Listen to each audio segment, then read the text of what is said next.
de tudo e seja fiel ao Senhor. Creia que o Senhor é o único provedor absoluto, que nunca faltou e nunca falhou em seus desígnios. Se você entende o reino de Deus, você entende que todos os recursos, eles são providenciados por Deus. E esse texto diz isto, né? Esse texto afirma isso.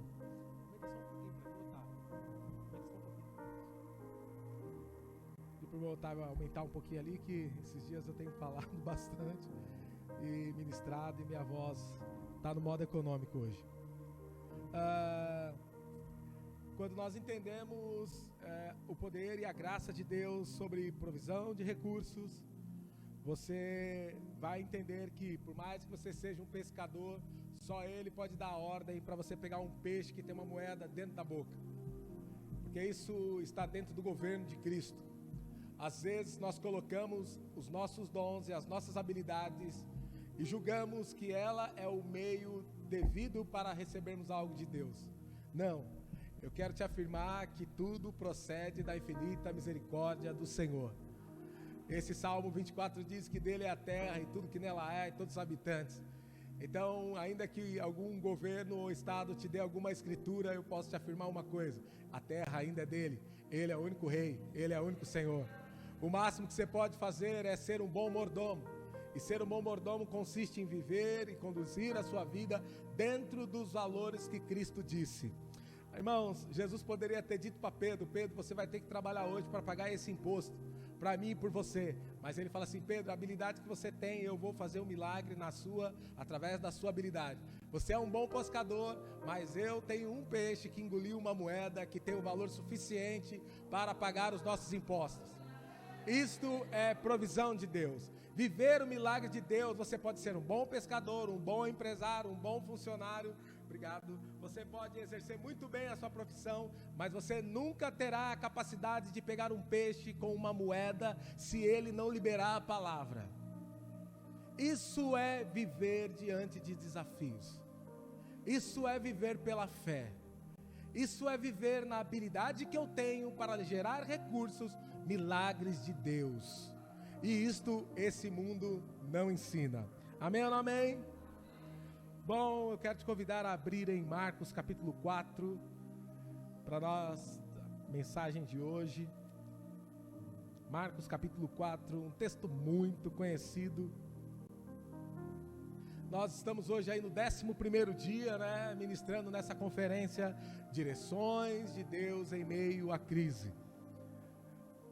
Sabe, a palavra de Deus é suficiente, ela é poderosa. Talvez hoje você precise de uma palavra aí que faça você encontrar o peixe certo, amém, queridos? Às vezes está trabalhando muito e os peixes que colhe, os peixes que pesca, não conseguem nem pagar as contas do mês. Trabalha muito e colhe muito pouco. Mas talvez se você hoje usar a sua fé e cumprir os desígnios do Senhor, você pode viver algo especial da parte de Deus. Amém? Diz assim, Marcos capítulo 4, versículo de número 35. Naquele dia, ao anoitecer, disse ele aos seus discípulos: vamos para o outro lado. Deixando a multidão, eles o levaram no barco, assim como estava. Outros barcos também o acompanhavam. Levantou-se um forte vendaval, e as ondas se levantavam sobre o barco, de forma que este foi se enchendo de água. Jesus estava na popa, dormindo com a cabeça sobre um travesseiro. Os discípulos o acordaram e clamaram: Mestre, não te importas que morramos? E ele se levantou, repreendeu o vento e disse ao mar: aquieta-se, acalma-se. O vento se aquietou e fez-se completa bonança. Então perguntou aos seus discípulos: por que vocês estão com tanto medo? Ainda não têm fé? E eles estavam apavorados e perguntaram uns aos outros: quem é este que até o vento e o mar lhe obedecem? Senhor Deus e Pai, nós te damos graça pela tua palavra, te damos graça, como aqui já foi orado, por estarmos aqui hoje, por podermos nos reunir na tua presença, por podermos cultuar a ti e dizer que tu és um Deus poderoso, que tu és um Deus fiel, que tu és um Deus soberano. Por isso, Senhor, nós também te pedimos que pelo teu Espírito o Senhor venha falar-nos ao coração através dessa mensagem lida no Evangelho de São Marcos. E o Senhor possa ministrar aos nossos corações segundo o teu querer, ó Pai. Pois esta é a tua igreja, esta é a tua palavra, e assim, ó Pai, estamos aqui para louvor do teu nome. Amém? Glória a Deus. Podeis se assentar. Aleluia. Quero louvar a Deus aí por os irmãos também que nos acompanham aí pelo canal do YouTube. Que Deus te abençoe e que você possa ter esse momento de culto ao Senhor junto conosco, mesmo que fisicamente distante, mas no mesmo espírito. Amados, uma das certezas que todo ser humano tem é da sua fragilidade. É fato que nós somos a espécie mais dependente entre os seres vivos de outro ser humano. Nós nascemos, completamente dependendo de cuidados. Nós precisamos ser alimentados, sermos agasalhados, protegidos, vacinados. Nós nascemos extremamente dependente de um cuidado de um outro ser humano. Nós somos sim a espécie que mais depende e que depende por mais tempo, pois levamos aí uma infância inteira para estabelecer e conhecer valores de vida, e quando alcançamos o desenvolvimento das nossas faculdades, ou seja, passamos a ser capazes de distinguir o que é certo, o que é errado, desenvolvemos habilidades para a nossa sobrevivência.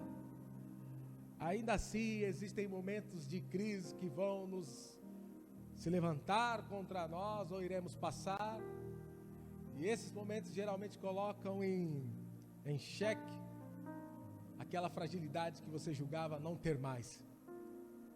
E nesses dias que nós temos aí enfrentado, e todo mundo, essas tamanhas adversidades, constantemente nós vemos a vulnerabilidade do ser humano, como nós somos vulneráveis, como nós somos passageiros, como nós somos pequenos. Então, mesmo depois de se achar adulto, forte e capaz, muitas das vezes nos pegamos perguntando se somos mesmo, se somos suficientes, se somos a pessoa certa, se somos bons o bastante, se temos habilidade, se estamos no caminho certo, se estamos fazendo da melhor forma. E aqueles que na sua juventude não encontram esse momento de reflexão, talvez na idade mais avançada vai descobrir que era mais fraco do que acreditou no passado, era mais limitado do que a sua jovem alma o impulsionava. E eu estou fazendo essa introdução para esta passagem porque ela nos fala muito sobre isso. Ela nos mostra que as nossas fragilidades, elas não podem ser superadas com os recursos.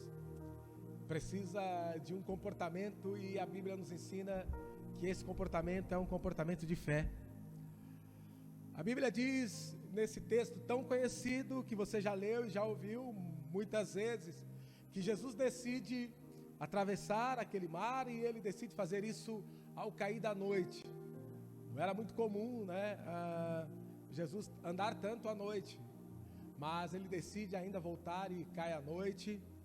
E enquanto Jesus decide descansar, o texto diz que se levanta, né? Subiu uma tempestade furiosa e com ondas que quebravam sobre o barco, de modo que esse barco começou a inundar, a encher de água, sabe? Mas antes de Jesus entrar no barco, ele diz algo importantíssimo e que vai definir toda a história. E por vezes Jesus faz isso, mas hoje nós vamos ficar aqui nesse texto. A Bíblia diz que quando ele entra no barco, quando ele decide entrar no barco, ele libera uma palavra. Ele diz assim: passamos, né, para o outro lado, ou vamos ao outro lado. E ele entra no barco e ele dorme.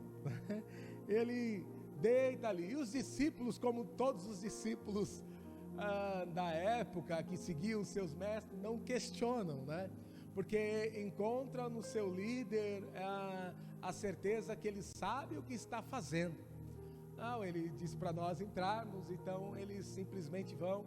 E a narrativa de Marcos é a única narrativa que diz que havia outros barcos ali, né? Os outros evangelhos não fala isso, mas Marcos faz questão de dizer que haviam outros barcos que decidiram acompanhar, né?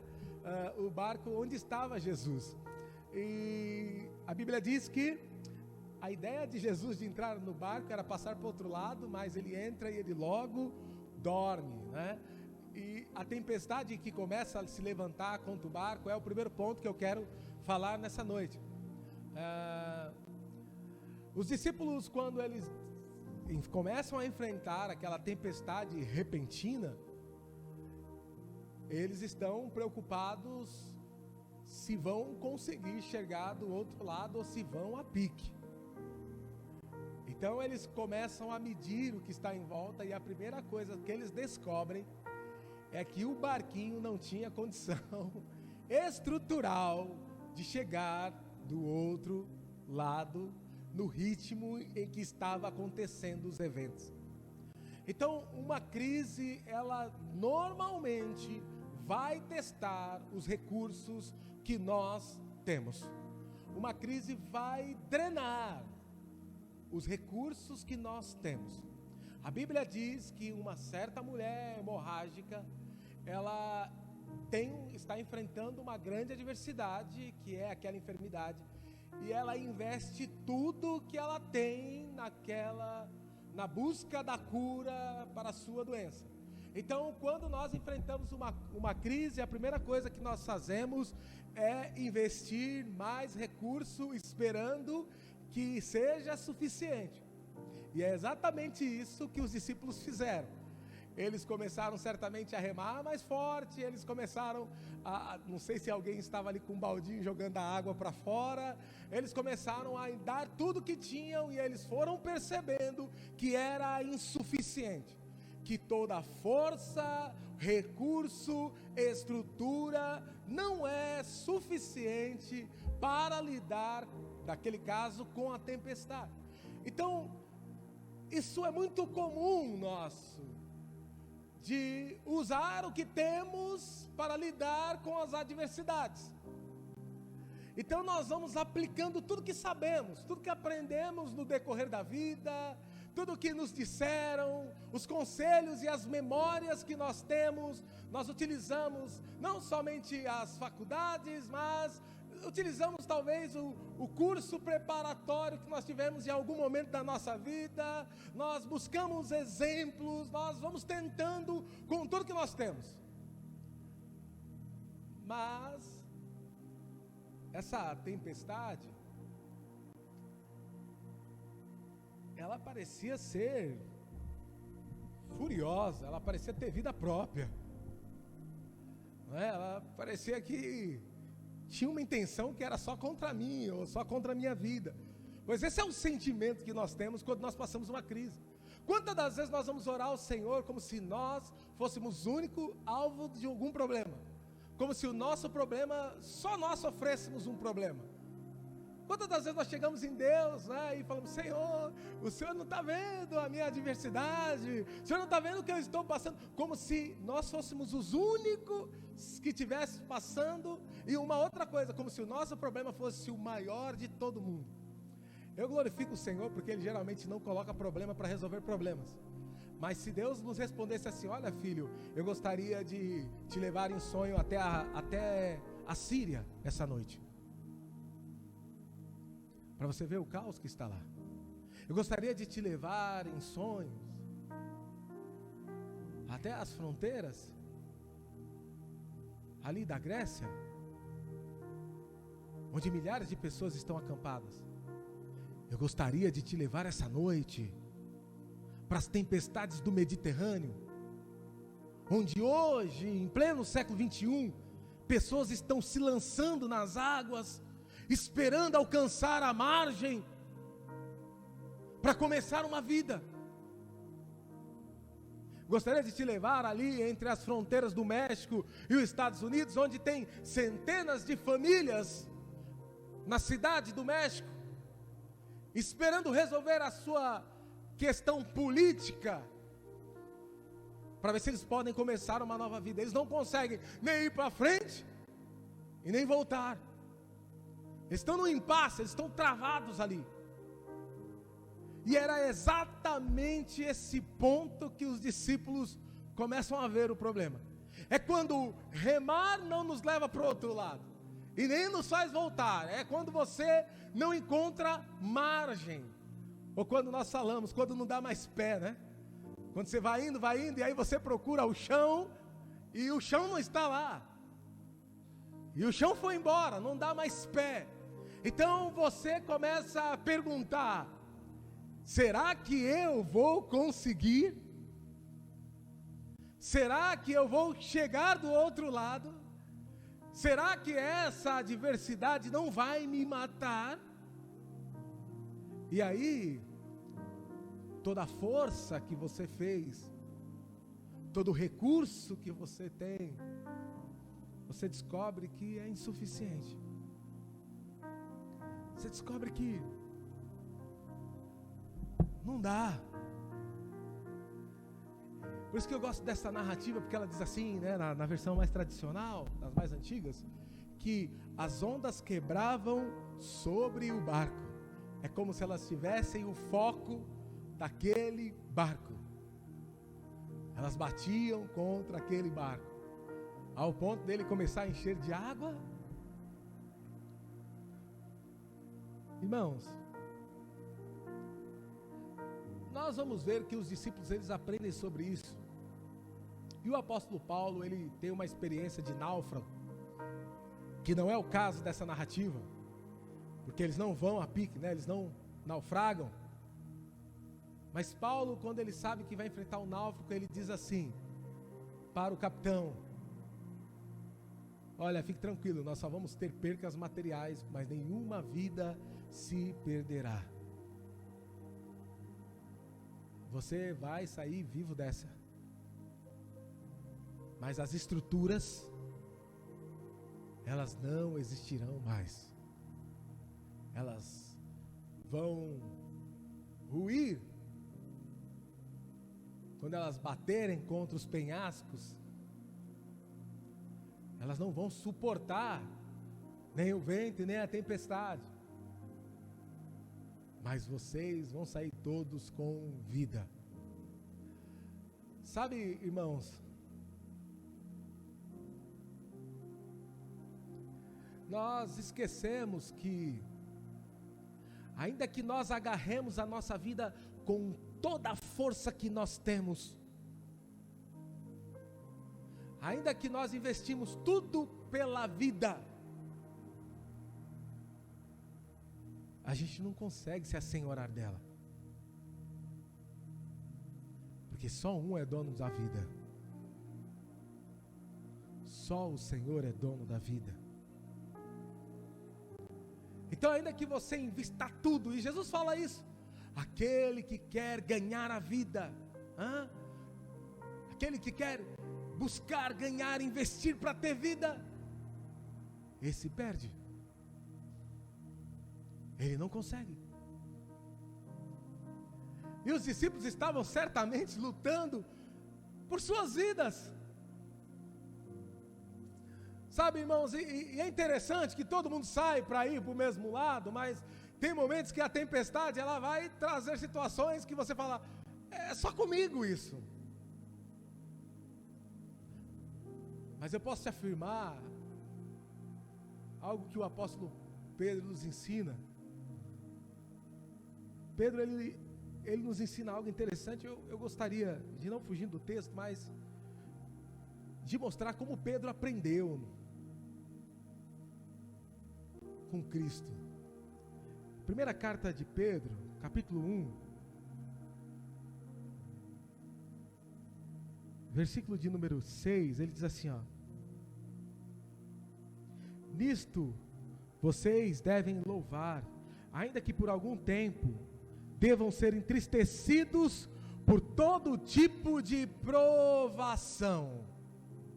Ei, assim acontece para que fique comprovado que a fé que você tem, muito mais valiosa do que o ouro que perece, mesmo que refinado pelo fogo, é genuína e resultará em louvor, glórias e honra quando Cristo for revelado. Então veja que o apóstolo, ele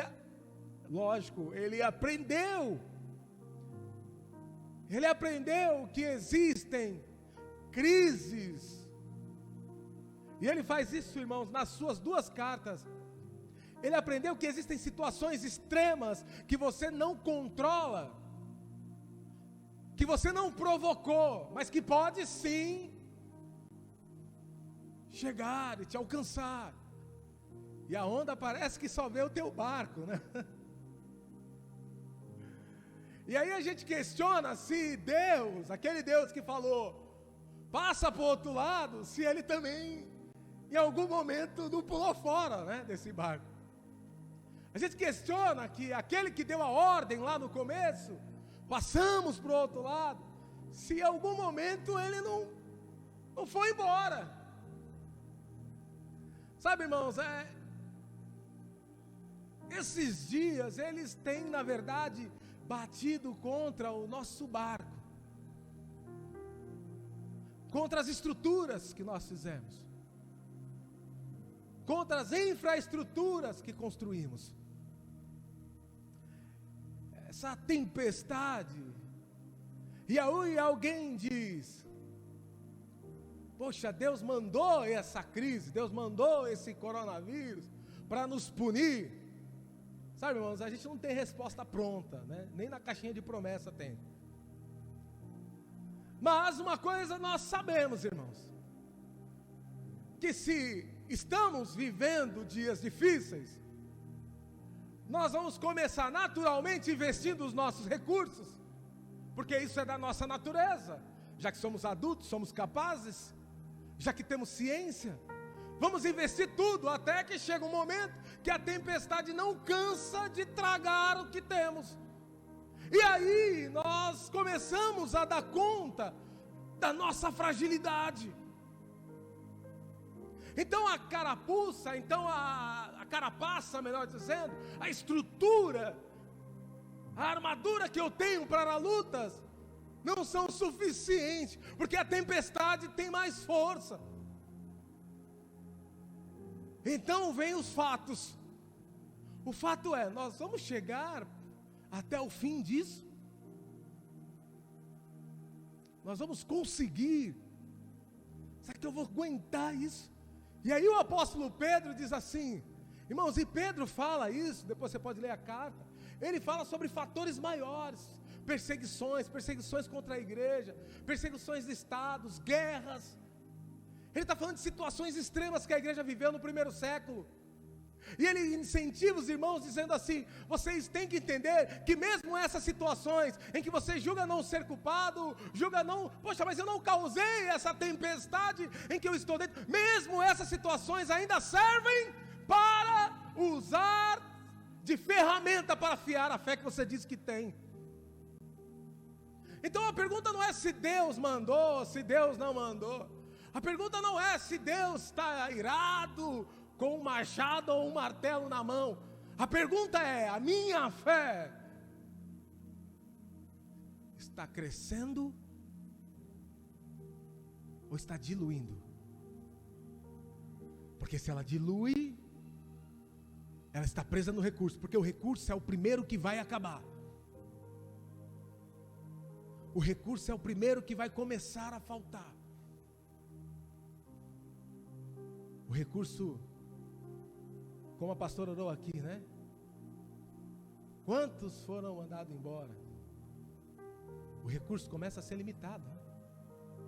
E a pergunta é, o propósito será que ainda está de pé, de chegar do outro lado? E eu quero dizer uma coisa, Jesus não se direcionava pelas crises. Jesus nunca se direcionou por crise nenhuma. Não, mas ele veio porque a gente estava no pecado, é verdade, mas ele veio porque o Pai mandou. Nunca foram as crises, o caos que moveu Jesus. Ele sempre foi movido pela palavra do Pai.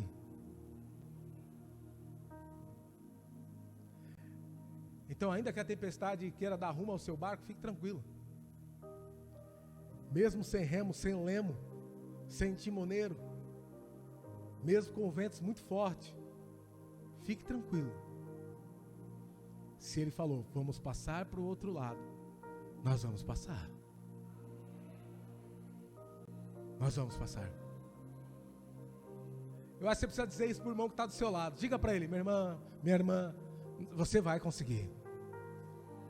Se ele disse, você vai conseguir.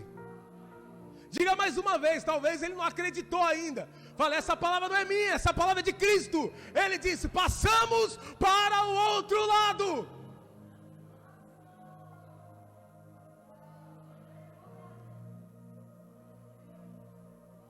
Se ele disse, está resolvido.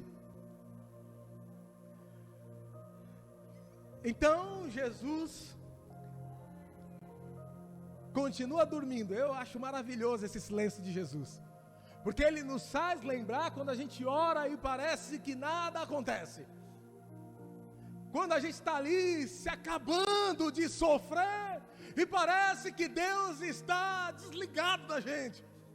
É quando nós pentecostais, né? Meu Deus, o Senhor não mandou hoje um anjo, o céu não se abriu. Nem lágrimas eu tenho para chorar, porque eu já chorei todas. É quando você ora e aquela oração parece que não tem espírito, né? Parece que não tem vida. E você ora mais porque é o que você aprendeu. O seu coração mente para você. A sua alma diz para você, eu acho que ele não veio hoje não. É quando o nosso coração nos trai. E a gente que pentecostal gosta de sentir, né? A gente não sente nada. E a gente fala assim, Deus, acho que o Senhor não veio hoje não. Porque você pode imaginar, irmãos, aquele monte de homem no barco, como é que eles não estavam? E Jesus dormindo na popa do barco? Como é que eles não estavam? Eles estavam agoniados, irmãos. Estavam desesperados, cada um fazendo o que sabe, o que aprendeu. E Jesus dormia, tranquilo. Sabe, um outro momento interessante, por isso que eu disse, Jesus ele andava segundo a orientação da palavra. Chegam em Jesus e falam assim, olha, Lázaro, teu amigo está doente. E ele diz, essa doença não é para a morte, mas Lázaro morre. Lázaro morre. E quando Jesus chega lá em Betânia, né? A primeira coisa que falou, se o Senhor estivesse aqui, Jesus, meu irmão não teria morrido. E o outro chega, mas se o Senhor estivesse aqui. E Jesus fala assim, aonde foi que vocês colocaram ele? Porque o que orienta a Cristo, ele orienta a palavra que foi liberada. Não é o caos, que o cenário de caos não orientam ele. palavra foi liberada, essa doença não é para a morte. E nesse texto ele diz, passamos para o outro lado. A tempestade veio aonde, irmãos? Quando eles chegaram do outro lado ou no meio do mar? Onde foi a tempestade? Então a palavra ainda não se cumpriu por inteira. Você pode dizer isso para você, irmão? Fala aí no seu coração. Fala para a sua alma inquieta. Fala assim, minha alma, a palavra do Senhor ainda não se cumpriu totalmente, mas ela está em curso.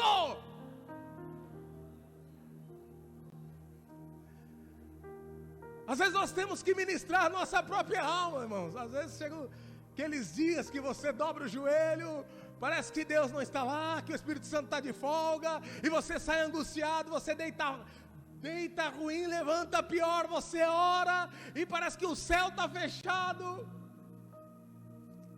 Não é que Deus não está lá, irmão. É que seu coração está mais preso na tempestade do que nele nessa hora.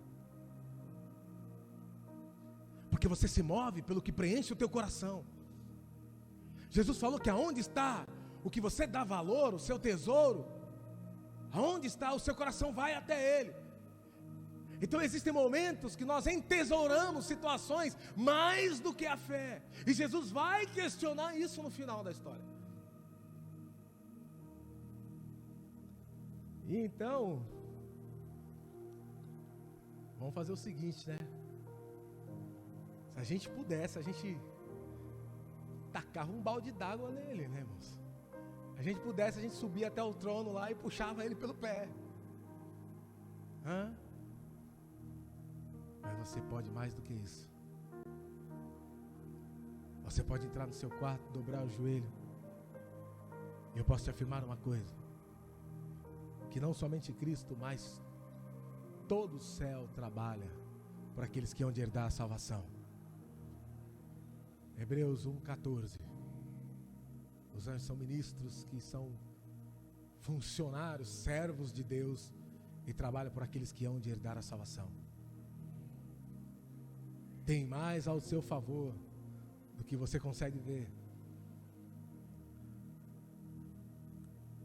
O texto diz: Jesus estava na polpa, dormindo. Nessa versão aqui diz uma almofada, ele pôs algo bem fofinho ali, encostou a cabeça. Às vezes a gente acha que... Será que Jesus não estava sendo molhado não por aquela tempestade, irmãos? Será que ele não estava sendo sacudido dentro do barco? Será que não? Será que ele não estava sendo saculejado pelas ondas? Será que a água que estava enchendo o barco, que estava molhando eles, não estava molhando Jesus? Às vezes nós tratamos Deus como se ele nunca tivesse sido humano. Deus é humano, irmãos. Deus é humano. Cristo é homem, diz no livro de Timóteo. Humano. E você sabe por que Cristo é humano? Porque nós não temos um sumo sacerdote que não possa se compadecer das nossas fraquezas. Ele sofreu. Ele sente. Ele também foi sacolejado pelas ondas. Também foi molhado. Ouviu talvez ali o som dos trovões. Agora, ele também é o Filho completo, maturidade, plenitude do Espírito. E o que faz tremer a sua carne não deveria fazer recuar você no Espírito. Embora Jesus é sacolejado dentro daquele barco, no Espírito ele diz que tem que estar pronto. Pronto. Pronto. Eu gosto muito daqueles comerciais de margarina, né? Eu sempre falo que aqueles comerciais são fantásticos. Uma mesa farta. Faz questão de mostrar o jardim lá de fora ensolarado, não é assim? E a gente fica, rapaz, você não sabe se você quer a margarina ou se você quer ir passar para o outro lado da telinha, né? gente fica imaginando, rapaz, olha que mesa, aquele suco amarelinho de laranja, né? Aquela jarra. E às vezes quando a gente está na tempestade, a gente faria, olha, se eu pudesse fazer para passar para o outro lado, Senhor, eu faria. Mas Jesus, mesmo vendo o caos em que estavam os seres humanos, Ele deixou o céu de glória, não usurpou ser igual a Deus, mas antes se esvaziou, tomando forma de homem, servo de Deus. Mesmo estando no céu de glória, Ele veio ao nosso encontro. Se esvaziou, Ele deixou muito. Eu sempre faço essa pergunta: quantos degraus há do trono de Deus até a cruz do Calvário? Quanto Ele teve que descer? Ele veio. E por que Ele fez isso? Primeiro, porque era o plano do Pai. Por amar o mundo, enviou o seu Filho. E a proposta da vinda do Filho é que, se eu cresce nele, viesse em mim uma fé que diz para mim que eu não vou perecer, mas eu tenho vida eterna. Então, crer em Cristo, como diz o apóstolo, é ter viva a esperança de uma herança que o mundo não pode tirar, que nada pode roubar. E essa é a interrogação, é o ponto X entre você e todos os outros barcos. É o ponto X. Se você agora, que não tem recurso, não tem força, que está enganado pelo seu próprio coração, se você vai usar a fagulha de fé que um dia você disse para Deus que tem. Se você vai usar agora. Porque é a única coisa que vai te fazer sair da situação. Então, mesmo o sacolejo do barco, questões que você não administra quando chegam a você, não diz para você lançar a fé fora, diz para você se agarrar a ela.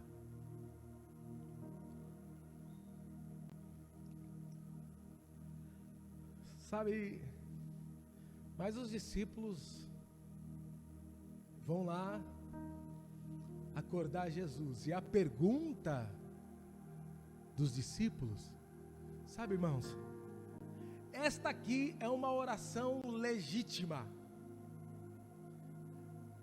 Os discípulos começam a gritar: mestre! Eles acordam Jesus, eles repreendem ele, dizem assim: o Senhor não se importa que nós morramos? Irmão, como eu gosto dessa oração, porque é quando a nossa alma, irmãos, ela descobre que não tem mais ninguém para ajudar, e aí ela dá o urro. É aquela oração que faz tempo que você não faz, porque a gente faz cada oração pré-montada, irmãos. Oração de micro-ondas de 3 minutos. A gente senta para... Tem uma oração que eu me recuso. Tem gente que senta para orar e fala assim: faça bem, faça mal, amém, e come. Sabe, não tem mais sentido, não tem tato. É falar de costa. Eu costumo dizer que esse tipo de oração é oração sem presença. Quando você vai, né, numa consulta clínica, se o médico não olhar para você, ainda que ele clinique corretamente, ainda que ele te dê o remédio certo, você sai de lá chateado. Sai ou não sai? É o que eu mais ouço das reclamações. Nem olhou para o meu rosto. Mas ele pode te dar o remédio certo, mas ainda assim você sentiu que parecia que ele não queria estar lá, ou que você não era bem-vindo, porque é uma oração sem presença. Mas essa oração dos discípulos, essa não era sem presença não, irmão, porque essa daqui era o urro, é aquela que é o que você é por inteiro, não tem máscara, não tem moldes, não tem padrão. É a sua alma dizendo: Senhor, a gente não vai aguentar não. A gente não vai suportar. O Senhor não está vendo? O Senhor não está vendo que a gente vai morrer? Nós não vamos suportar se o Senhor não fizer alguma coisa. A gente não vai conseguir. Faz tempo, irmão, faz tempo que você não faz uma oração verdadeira. Você chega, faz uma oração, mas volta para casa e faz as mesmas coisas, comete os mesmos erros, continua usando o teu recurso, continua fazendo força, investindo humanamente. E no outro domingo, no outro culto, num outro momento, você chega em Cristo e faz uma oração, mas o seu comportamento está longe do que a sua oração diz. Mas nesse dia em que as ondas sacolejam, onde não há mais força, não há mais recurso, onde nós olhamos, irmãos, e não há mais esperança, então a sua alma vai lembrar que existe um Deus. Então eu quero te dizer sim, que a situação de caos trabalha a nossa fé. Porque aí chegou a hora de lembrar. Eles acordam Jesus, eles não têm formalidade, não têm padrão, não têm oração certa, é só o clamor do momento: Senhor, é agora ou é nunca. Então Jesus levanta. Sabe, irmãos, o narrador ele não descreve nenhuma emoção de Jesus, ele só descreve as emoções dos discípulos. Mas certamente versículo 39, ele se levantou, ele vai mostrando o passo a passo, repreendeu o vento, e ele disse assim para o mar: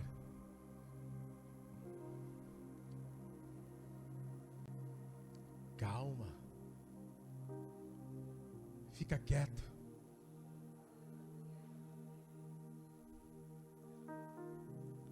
Então o vento foi diminuindo,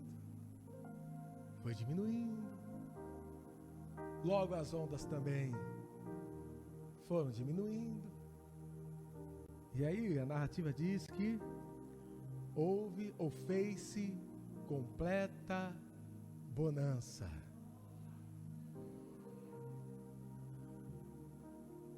Aí, chegou a hora de eu remar o barco,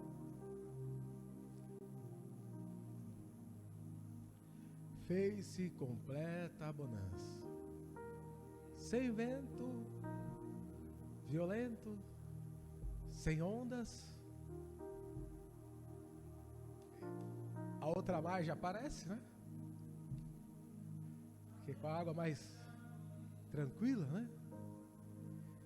A gente começa a olhar a outra margem e descobre que a gente estava mais perto do que distante, mesmo sem ter o controle. Mesmo sem ter o controle, eu quero te dizer que tudo está dentro do curso da palavra dele. Mesmo sem os remos darem conta, mesmo no meio da tempestade, você está mais perto da margem. Você está mais perto do outro lado do que você imagina.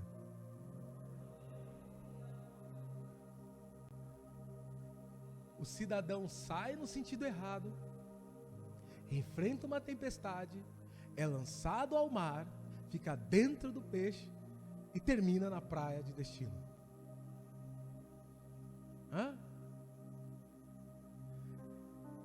Se vai ser de barco, se vai ser de peixe, se vai ser andando sobre as águas, se vai ser por debaixo das águas, a palavra inicial é: passamos para o outro lado. Quando nós vamos entrar em dias muito difíceis, o Senhor sempre fala conosco. Sempre. O Senhor sempre fala com os seus filhos. Isto é biblicamente histórico. Quando virão dias muito difíceis, o Senhor sempre fala.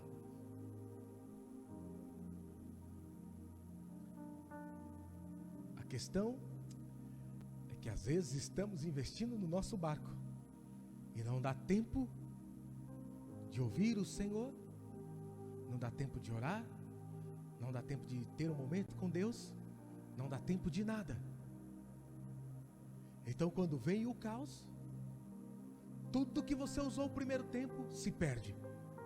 Todo recurso, todo conhecimento, todo investimento se perdem. E aí, a nossa alma grita: Senhor, se o Senhor não fizer nada, a gente morre hoje.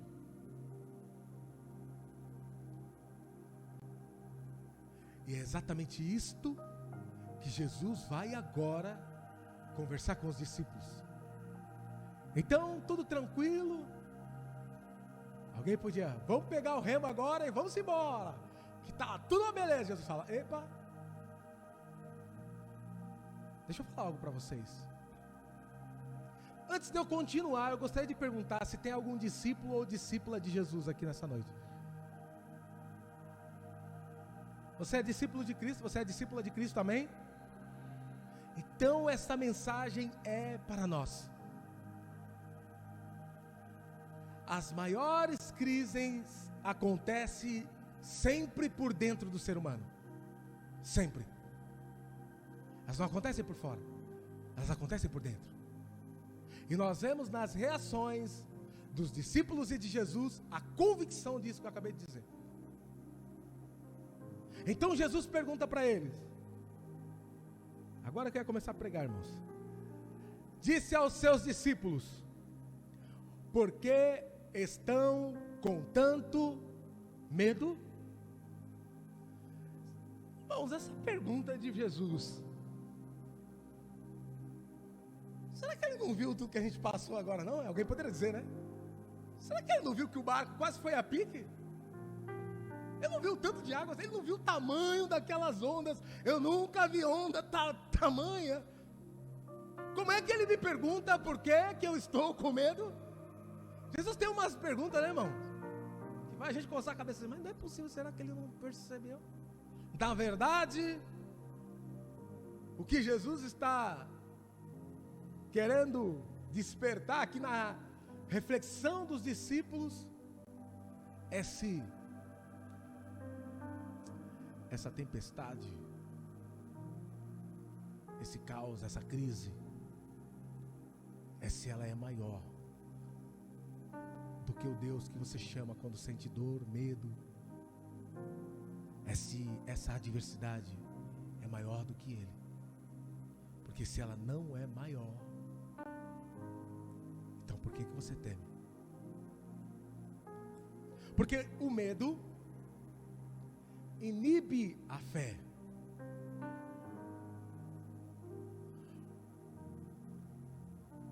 O medo, ele gera um apagão. Ele apaga aquilo que você disse que aprendeu. Na escola falou Jesus, aprendeu no EBD, aprendeu no culto. Mas quando você está lá e vem o medo, o que ele faz? Ele cega você. Ele cega. Então, a palavra dele já não tem autoridade. Porque perdeu? Não. Não tem mais sobre a sua vida. Você não quer mais acreditar. E embora Jesus tenha o poder de mandar calar o vento e acalmar o mar, Ele não te manda. Ele te aceita.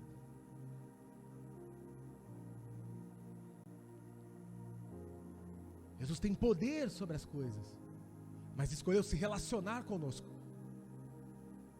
Aliança. Ele é o noivo. relacionamento. Então, mesmo tendo Ele a soberania de mandar, o poder e a autoridade de mandar, Ele não faz isso com a gente. Então, Ele faz uma pergunta: por que você está com medo? Entenda que se você tiver medo, esse medo no original é dilos, é o medo de covardia, é o medo de não fazer o que você deveria fazer, é o medo de abandonar a posição que você deveria ter diante dessa adversidade. Então a pergunta de Jesus é: que comportamento é esse que vocês tiveram hoje? Sabe, Ele não levanta repreendendo os discípulos, Ele repreende o mar, mas Ele pergunta para os discípulos: esse seu comportamento, qual é o motivo? Então Ele faz uma outra pergunta. Ele diz assim: vocês ainda não têm fé? O que essa pergunta nos faz entender? Nos faz entender que Jesus esperava dos seus discípulos que, pela experiência de vida com Ele, respondesse às adversidades de forma diferente. Então, quando nós começamos na fé, é muito natural que nós nos apegamos ao que sabemos, conhecemos, aos valores que trazemos da nossa casa, da nossa sociedade, usamos os recursos que temos no início da fé. Mas à medida em que nós vamos andando com Cristo, à medida que nós passamos a andar com fé, e a fé não é o resultado de força humana, Deus é o autor e o consumador da fé. À medida que a palavra dele é semeada em nosso coração e a fé é iniciada em nós, então a pergunta é: você usa a fé que tem?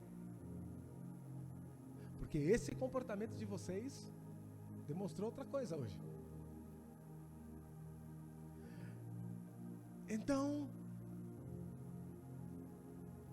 uma reflexão me veio. Por que que os cristãos estão estatisticamente mais parecidos com os problemas dessa geração do que outrora? Por que que os índices de depressão, de medo, é tão equiparado no meio dos cristãos como aqueles que não creem em Cristo? Por quê? Por que que nós estamos estatisticamente presos a situações que julgamos e declaramos e proclamamos que Cristo é libertador? Por quê? Porque estamos, irmãos, estatisticamente iguais ao sofrimento dessa geração. Por quê? Sabe, irmãos, eu não tenho aqui a autoridade de responder isso, mas eu vou considerar algumas coisas. Eu vou considerar.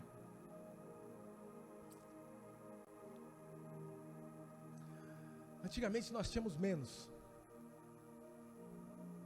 principalmente as igrejas pentecostais, que começam sempre em lugares economicamente desfavoráveis, nas periferias, nos subúrbios, nas comunidades.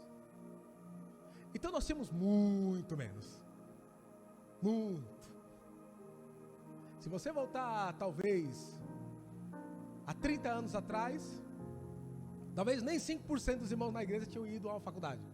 Sim ou não? Sim ou não, pastora Angelina? Sim. Se você fizesse uma estatística econômica, talvez menos de 15 ou 20% ganhariam mais de 3 salários mínimos. Mas Mateus capítulo 11, versículo 3 diz que Jesus, quando declara sobre o ministério do Messias, ele diz, em resposta aos discípulos de João, que os cegos viam, os coxos andam, os surdos ouvem, e o evangelho é pregado aos pobres. Então, quando não se tem recurso, se usa mais a fé. Tem pouco recurso, então agarra-se a fé. E aí começa a usar a fé para tudo. Se eu perguntar para você aqui, qual remédio é bom para dor de cabeça? Cada um vai dar o nome de um analgésico. Na verdade, eu já fiz essa pergunta num discipulado. Perguntei assim: diga aí um remédio bom para dor de cabeça. Aí começaram a falar outro, tal. Eu falei: ninguém falou oração. Por que ninguém falou oração?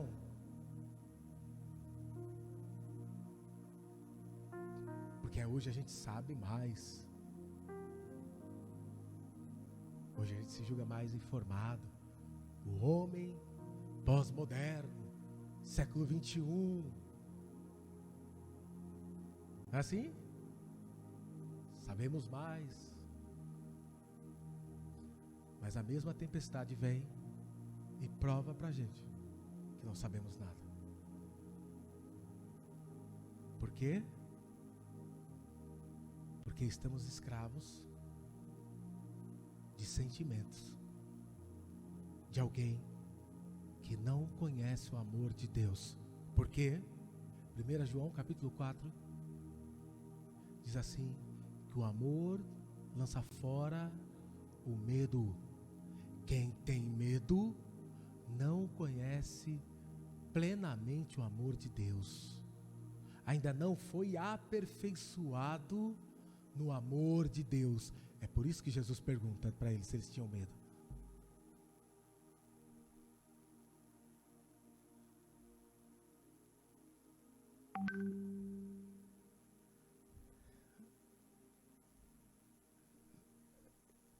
A medida de fé que Deus hoje está te dando é para essa tempestade.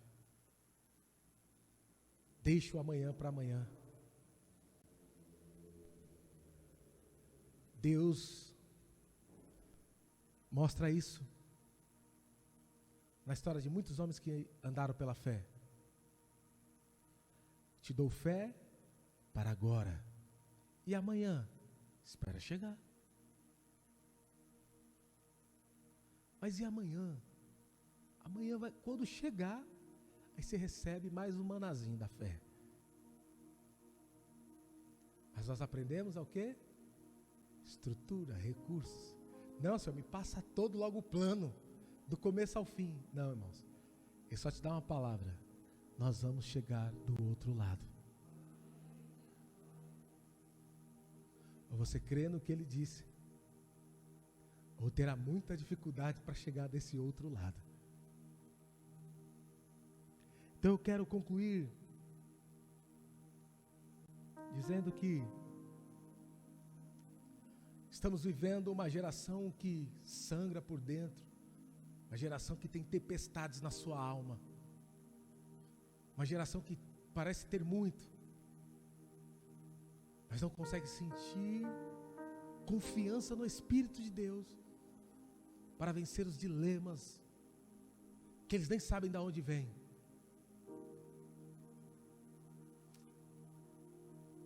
Mas se a gente pode aprender alguma coisa com os irmãos que vieram antes de nós, talvez a gente poderia voltar pelo menos algumas práticas na nossa vida. Apenas algumas práticas que podem mudar tudo. Quando você se levantar no dia seguinte, sabe, não saia correndo não. Pare. Agradeça a Deus pelo mais um dia, agradeça a Deus pela vida, com presença. Porque o que nos torna mais espirituais, irmãos, não é se isolar numa montanha. Nunca foi, é ser humano. É ser humano, é ser íntegro, é estar onde você deve estar, com o que você deve estar. Então, se Deus te der 1 minuto com a sua família, então valorize isso, sem pensar em outras coisas. Quando você estiver lá nas outras coisas, então você cuida delas. Valorize o que o Senhor te dá. Mas entenda algo. Se você não adotar uma vida de relacionamento verdadeiro com o seu Deus, você só vai descobrir Ele no meio da tempestade. Porque a misericórdia dEle, como a pastora Angelina já disse aqui, é a causa de nós não sermos consumidos. Mas você sabe quando esse texto é citado? Num cenário de caos. Jesus não levanta questionando os discípulos, Ele levanta lidando com o problema, não é assim? Mas Ele chama eles para reflexão. Porque você teve medo. Isso está atrapalhando a sua fé. E se você não tem fé, você não tem as atitudes certas, você responde de maneira errada diante das adversidades que você enfrenta, porque você não responde como quem tem esperança. Deixa eu te dizer uma coisa, irmãos. O Evangelho chegou até nós porque tiveram pessoas melhores do que nós. Pessoas que escolheram se integrar. Pessoas que se doaram por amor ao reino e sabia o propósito de Deus. Pessoas que não oraram apenas pelos seus problemas e adversidades, mas escolheram causas maiores, tempestades alheias, homens e mulheres que escolheram entrar em situações extremas, para ver se tira pelo menos um de lá. Pelo menos um. Se você quer conhecer o seu Deus na máxima, se você quer conhecer e ter mais de Deus, para de remar só na sua tempestade, irmãos. Para de achar que a tempestade só alcança o teu barco. Começa a orar pelo menos por mais um, em nome de Jesus. E aí você vai ver um Deus de poder. Porque o que Jesus esperava dos discípulos é que eles respondessem diferente naquela tempestade.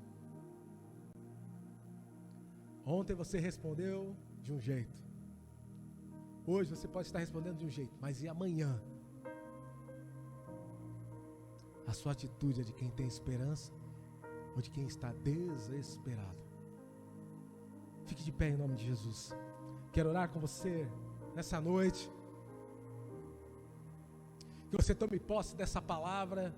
Os irmãos que nos assistem aí pelo canal, que você tome posse dessa palavra de Cristo. Mas entenda, meu irmão, o Senhor está te preparando para tempestades. Entenda isso. Entenda, enquanto você estiver nesse mundo, não vai ser só uma tempestade não, irmão, vão ter outras. A pergunta é, será que você ainda não tem fé para lidar com isso? Está entendendo isso? Nós certamente iremos para dias mais difíceis. Mais difíceis. Então pega esse momento para treinar, irmãos. Não pense que esse é o fim, amém ou não amém?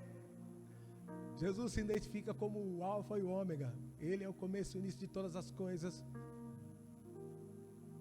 Então entenda, este momento, essa aprovação, está habilitando a sua fé e despertando em você perseverança.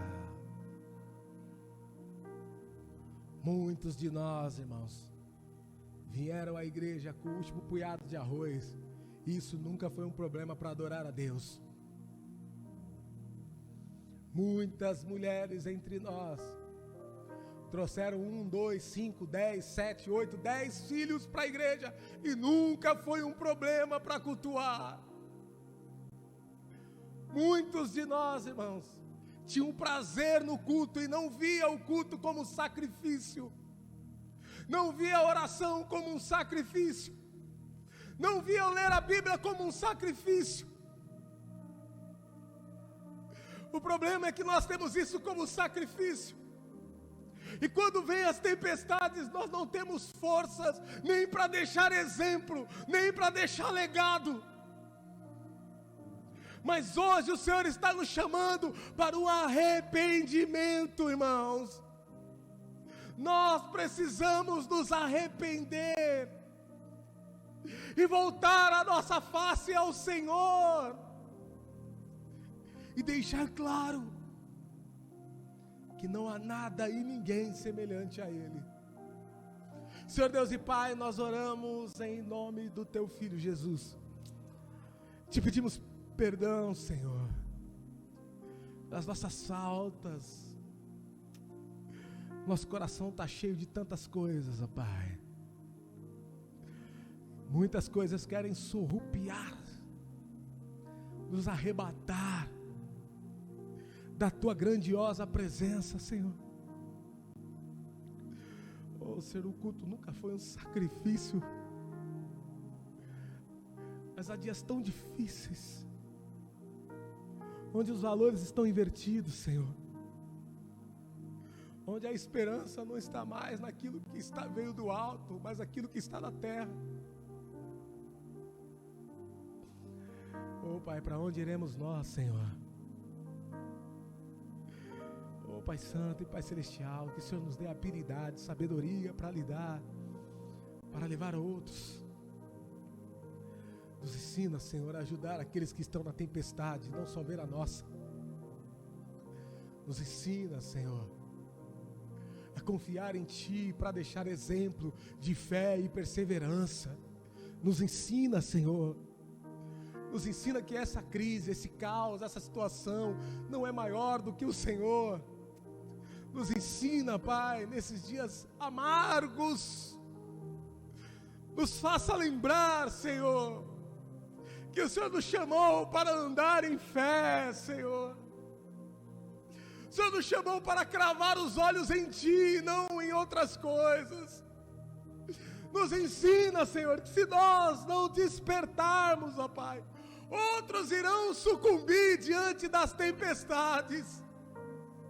Outros sofrerão ainda mais. Nos ensina, Senhor, a suportar.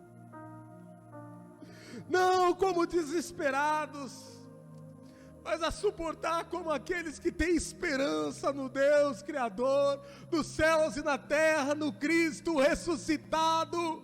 Nos ensina a confiar em Ti. Em nome de Jesus, Senhor. Que a Tua palavra possa fluir em nós e através de nós para a glória do Teu nome. Como diz o Teu apóstolo, isso resultará em louvor, em glórias e honra a Jesus Cristo quando Ele se manifestar. Que esses dias árduos revelem a Tua glória, o Teu poder, honras ao Teu nome. Louvado seja o Senhor, louvado seja o Teu Deus e Pai, Criador dos céus e da terra, pelo Teu Filho Jesus, que morreu por nós naquela cruz. Louvado seja o Teu nome, louvado seja o Teu nome, louvado seja. Santo é o Senhor, que o Teu nome seja reconhecido, enaltecido. Só o Senhor é o Deus que tem poder sobre todas as circunstâncias. Que a Tua igreja seja, ó Pai querido, não mais um volume nessa terra, mas que faça menção para uma vida de fé.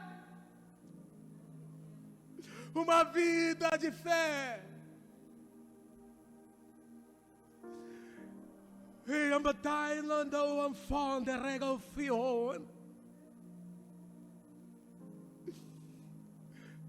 Deus precisa levantar pessoas, irmãos, nesse caos, que enxerguem o que Ele está mostrando, que creiam no que Ele disse. E o Senhor te escolheu entre muitas pessoas, mas o teu coração está cheio de tantas outras coisas. Tantas prioridades têm tomado o seu tempo. São muitas demandas, mas nenhuma delas reflete a glória de Deus. Nenhuma dessas demandas enaltece o nome de Deus. E quando vem a tempestade, o povo está dobrado, está curvado, está vencido, está derrotado, está depressivo, está amargurado, está amarrado a essa geração. Mas hoje, em nome de Jesus, que você se prepare para falar com o teu Deus quando você chegar na sua casa, que você encontre o teu Cristo no quarto, que você entenda que a tempestade não deveria ser o lugar para você encontrá-lo, você deveria ter a certeza que Ele já está no barco. Que o Senhor tenha misericórdia de nós, que o Senhor resplandeça o seu rosto sobre ti, que o Senhor levante como o sol da justiça sobre a tua cabeça, e que a graça e o amor de Cristo, que excede a todo entendimento e leva cativo todo pensamento, esteja hoje, amanhã e eternamente sobre ti. Você que crê, diga: Deus os abençoe em Cristo Jesus.